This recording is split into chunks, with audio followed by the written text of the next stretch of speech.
Welcome दोस्तों, आपका स्वागत है आपके यूट्यूब चैनल स्मार्ट 24x7 में। आज अब हम आपको बताएंगे कि एलसीएम का कोई भी सवाल आसानी से कैसे सॉल्व कर सकते हैं, कितना जल्दी से जल्दी सॉल्व कर सकते हैं। इसके लिए आपको इस वीडियो को अंत तक देखना है। यदि आपको कोई दिक्कत होगा तो आगे हम आपको बताएंगे। स्टार्ट करते हैं वीडियो को। देखिए, एलसीएम का मतलब होता है, एलसीएम का फुल फॉर्म होता है list common multiple. List common multiple का हिंदी होता है लघुत्तम समावर्तक। इसको हम आसानी से कह सकते हैं, इसका शाब्दिक अर्थ या आसानी से हम बोल सकते हैं smallest common multiple. Smallest common multiple इसका हिंदी होता है सबसे छोटा समान गुणज। गुणज कहने का मतलब, जैसे हम पहाड़ा पढ़ते हैं, 2 का 2 4 6 8 10 जैसे हम पढ़ते हैं, उसी को हम गुणज बोलते हैं। जैसे कि हम उदाहरण के लिए लेते हैं, उदाहरण जैसे हम ले सकते हैं कि 30 और 40। 30 और 40 का यदि एलसीएम कोई पूछेगा तो हमको देखना है कि 30 का गुणज जो होता है, 30 का गुणज हम लिख सकते हैं 30, 60, 90, 120, 150, 180, 210 और 240। इसी पर बहुत आगे चलते जाता है। उसी प्रकार 40 का गुणज 40, 80, 120, 160, 200, 240 इसी से बढ़ते जाता है। तो देखना है 30 और 40 में सबसे पहले देखना है, 30 और 40 में सबसे पहले देखना है कि कौन कौन सा गुणज है जो कि समान है, मतलब दोनों में है। तो देखते हैं 30 और 40।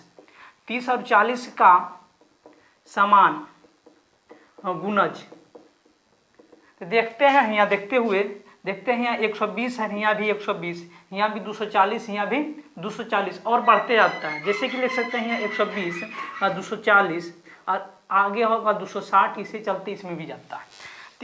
एलसीएम का मतलब होता है लिस्ट कॉमन मल्टीपल, लघुत्तम समावर्तक। इसका मतलब शाब्दिक अर्थ होता है सबसे छोटा समान गुणज, सबसे छोटा समान गुणज। उसी प्रकार हम कह सकते हैं 30 और 40 का एलसीएम जो होता है सबसे छोटा, इसमें देखते हैं सबसे छोटा कौन है, तो 120। तो हम कह सकते हैं कि 30 और 40 का एलसीएम, 30 और 40 का एलसीएम जो होता है 120 होता है।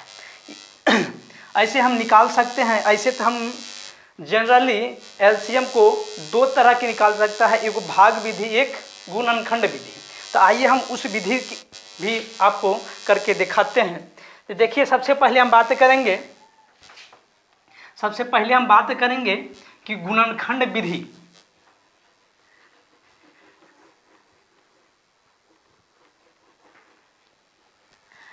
गुणनखंड विधि यानी कि फैक्टर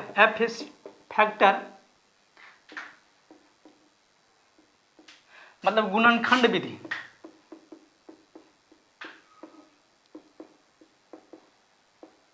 देखिए, जैसे कि हम निकाले 30 और 40, तो सबसे पहले इसका गुणनखंड करते हैं। 30 का गुणनखंड होगा 30 का गुणनखंड होता है 2 × 3 × 5।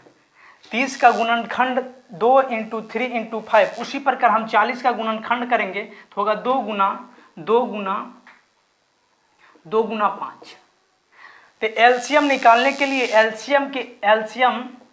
के लिए जो मिलता है, जो दोनों में कॉमन मिलता है उसको भी लेते हैं, जो नहीं मिलता है उसको भी लेना पड़ता है गुणनखंड विधि में।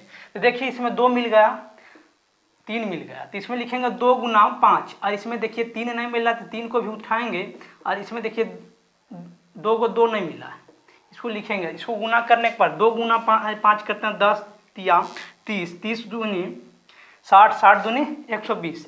तो ऐसे हम गुणनखंड विधि द्वारा किसी भी संख्या का एलसीएम निकाल सकते हैं। उसी प्रकार हम दूसरा विधि लेके आते हैं, भाग विधि, जिसे हम बोलते हैं डिवाइड मेथड। जैसे कि हम बोलते हैं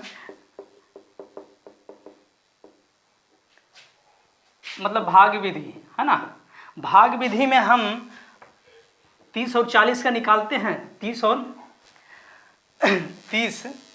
और 40 का निकालते हैं। जैसे कि हम समानता भाग विधि में जो हम निकालते थे ऐसे निकालते हैं, 2 से लगाते हैं 15, 20,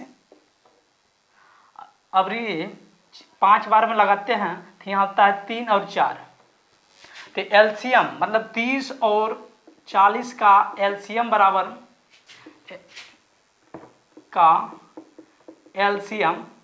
बराबर हो जाएगा 2 गुना 5 गुना 3 गुना 4।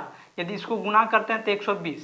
इसी प्रकार लेकिन आपको यदि आप कंपटीशन का प्रिपेयर कर रहे हैं कोई भी एग्जाम का, तो आप पहले वाले विधि को ही फॉलो करें। यदि आपको यह वीडियो में यदि कोई दिक्कत होगा तो यदि आपको यह वीडियो अच्छा लगा है तो इसको लाइक शेयर एंड सब्सक्राइब करना मत भूलें। धन्यवाद।